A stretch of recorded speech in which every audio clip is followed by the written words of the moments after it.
dia iresaka malaladalina kokoa momba an'izay zintingle zay tsika fa inona ny tamin'ny mbola kely a ny zavatra tena tsapanao hoe nanosika anao indrindra na hahatonga anao ohatran'izay.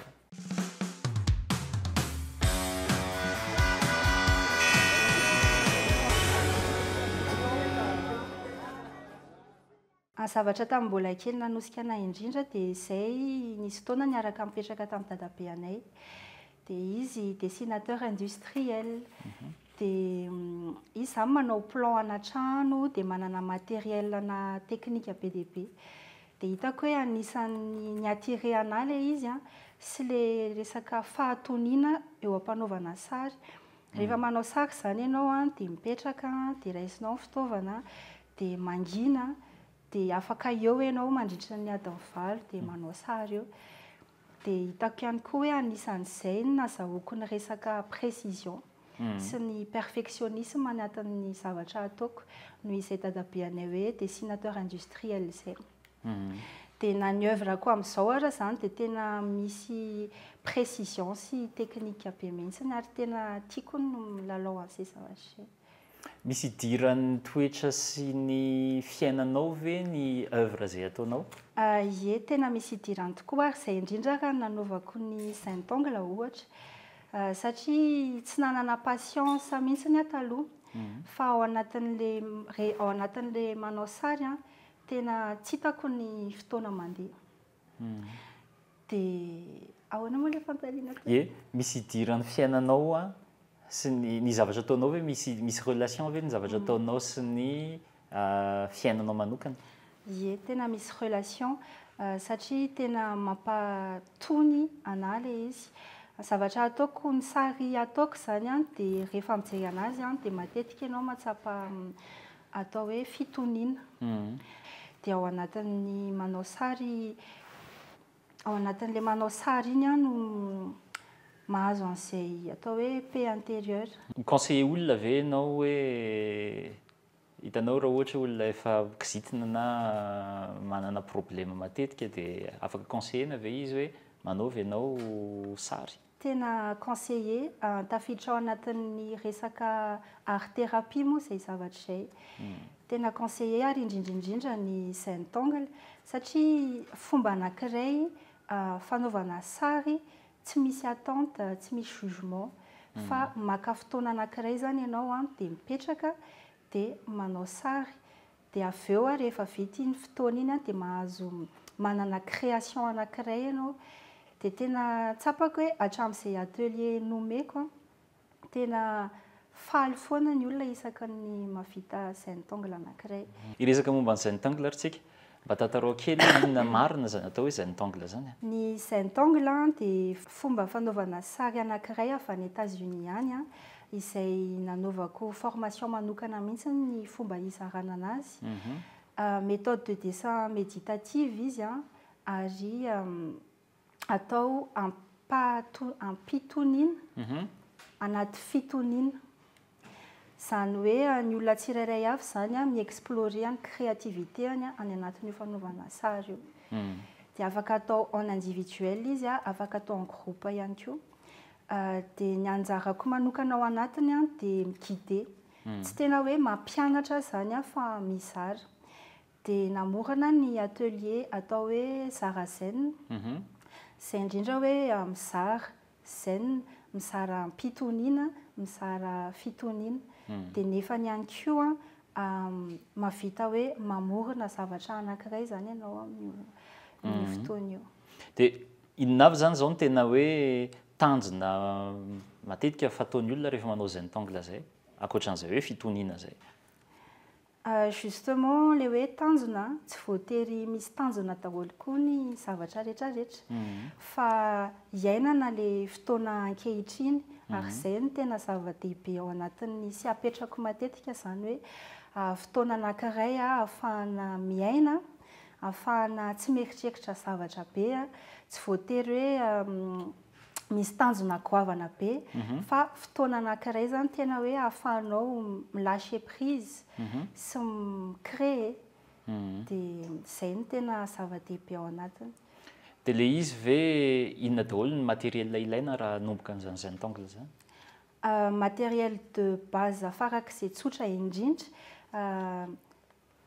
Ny zavatra ampiasaina zao dia carré de papier, carré kely ohatran'izay izy. Satria amin'izay mahavita zavatra daholo ny tsirairay ao anatin'ny fotoana voafetra. Tsy hoe manao sary zany dia hoe tsy vita dia manaraka indray toizina. Fa amin'ny carré de papier izy zany mahavita daholo ny tsirairay. Dia crayon, dia stylo noir, dia izay dia efa afaka manao zentangle. Raha ohatra hoe au niveau amateur zany zay, hoe te mba hanaonao sary fotsiny, fa raha te hiakatra professionnel kokoa? Ohatran'ny hoe tsisy professionnel kokoa amin'ilay zentangle. Fa tsy afaka midy zany le zentangle avy eo? Tsy afaka midy, ny anahy manokana atelier no tsy hoe eny e, varotako, atelier no omeko. Fa tsy hoe hanao arana zentangle, tsy haiko manazava anazy. Ay tsy possible zany hoe manao hosodoko ianao ka zentangle ny typen'ilay izy dia avy eo amidinao iny zentangle iny? Ay, mety ka satria izaho manokana zao izay. Nanao manao izay? Oui, any anaty œuvre personnelle manao an'izay zavatra izay. Combineko ny peinture murale sy ny zentangle samy teknika anankiroa samihafa dia atambatra ao anaty toile izy avy eo. Raha tokony conseiller olona vao hanomboka ianao dia ahoana no tokony ataony? Tena mahafapo ilay izy, saingy travail personnel no hitako important indrindra ihany koa ao anatiny. Izany hoe mila manapa-kevitra aloha ianao hoe hanao mpanakanto, dia avy eo ianao manapa-kevitra hoe hanao professionnel. Dia mila mikaroka momba an'ireo sehatra anankiroa samihafa ireo dia aravina ilay izy. Amiko manokana zao en tant que hoe autodidacte dia tena nianarako tsirairay daholo ireo zavatra ireo, hoe inona aloha ny atao hoe mpanakanto, dia inona ny atao hoe zavakanto, dia inona ny atao hoe mandraraha ao anatin'ny zavakanto, inona ny atao hoe mandraraha. Ianaranao daholo zany ilay izy dia avy eo aravinao amin'izay. Dia ny tena important indrindra ihany koa ny manao. Izany hoe rehefa mianatra ianao mianatra foana fa raha tsisy action ao ambadik'ilay izy dia ohatran'ny hoe zava-poana ihany. Dia eo indrindra ihany koa zany ilay hoe mianatra ianao mifanaraka amin'ilay zavatra tianao atao. Dia izay angambany hoe raha olona vao manomboka, zavatra tena hoe tiako resahana ihany koa amin'ilay hoe mpanakanto, hoe inona no midéfinir hoe mpanakanto ianao à quel moment. Raha ianao tokony hamaly an'izay dia ahoana? Izaho manokana zao nandalo fotoana ela be mihitsiny nanana ny syndrome de l'imposteur. Izany hoe tena nandritra ny fotoana naharitra dia efa nanao sary foana ary sarotra be tamiko ny nanaiko hoe mpanakanto. Dia à un moment donné ny postule tamin'ny tournée des alliances françaises, tournée culturelle, dia voaray tamina faritra efatra teto Madagasikara. Dia nandeha dia ohatran'ny hoe tany Diego. Dia à chaque fois zany ianao présentena ampanao atelier an'ny ankizy dia présenten'ny équipe an'ny alliance hoe izy misy artiste avy any Antananarivo. Dia tamin'izay fotoana izay zany hoe tena artiste zany. Dia lehibe mihitsy tamin'izay satria sady voyageko solo voalohany. Dia à chaque fois tonga amina toerana vaovao dia hoe izy artiste, izy artiste. Dia averina avy tamin'io voyage io zany tena hoe bon artiste zany. Eo ihany koa hoe tsy misy mihitsy ny hoe olona tonga avy miaraka amin'ny certificat dia mandondony ambaravaranao hoe manomboka androany ianao artiste. Tsisy olona hiteny anao mihitsy zany hoe manomboka androany ianao artiste, fa ianao no mila manaiky an'ilay izy voalohany. Dia mila mampiseho koa ianao hoe izao ny zava-bitako dia mahazo confiance en soi azy zany avy eo. Ie, izay mihitsy. Fa hitako hoe be dia be mihitsy ny ankizy eto amintsika no misedra ny syndrome de l'imposteur io, amin'ilay hoe tsisy fianarana zany eto amintsika. Tsy misy lalana mazava. En fait efa nisy ny teny taloha hoe ianao tena artiste, fa izaho mihitsy tsy nanaiky ilay izy ny saiko. Satria ihany koa ny artiste zany tamiko tamin'izany fotoana hoe mamorona foana ianao dia avy eo ianao manao exposition dia avy eo ianao malafo dia izay ianao vao mahazo vola dia nieritreritra hoe izay ilay izy. Fa rehefa noho ny taty aoriana nefa rehefa nandrara tao anatiny dia afaka hitarina amina zavatra hafa be dia be kely izy. Fa tsy hoe manao expo dia manao tableau dia izay foana. Ianao ve zany zao manana atelier? Ao an-trano ny atelier. Ary efa nanao vernissage na inao fiteny an'ireny vernissage exposition ianao? Oui, nanao exposition tamin'ny taona 2017. Izay tamin'ny fotoana mbola tsy nanaiky ny tenako mihitsy hoe artiste. Dia ohatrany hoe nanao an'ilay exposition zany tamin'izany fotoana fa en même temps nisy résistance sy blocage be. Efa ela be mihitsy zany 2017. Ary ino mahatonga anao hoe tsy manao exposition amin'izao? Te hanao mafy dia mafy. Efa hatramin'izay te hanao exposition personnelle fa hafa ilay lalana. Tsy nieritreretiko akory hoe andeha hisehatra anaty peinture murale, andeha hanao atelier Saint-Angle fa ohatrany hoe nandeha ho azy teny fotsiny. Les peinture murale manokana izao nazahoako an'ilay contrat ngeza be voalohany. Mba tantarao kely anay hoe mombamomba an'izay contrat ngeza be izay? Les contrat ngeza be voalohany aloha izaho ilay nanaiky ny tenako hoe artiste.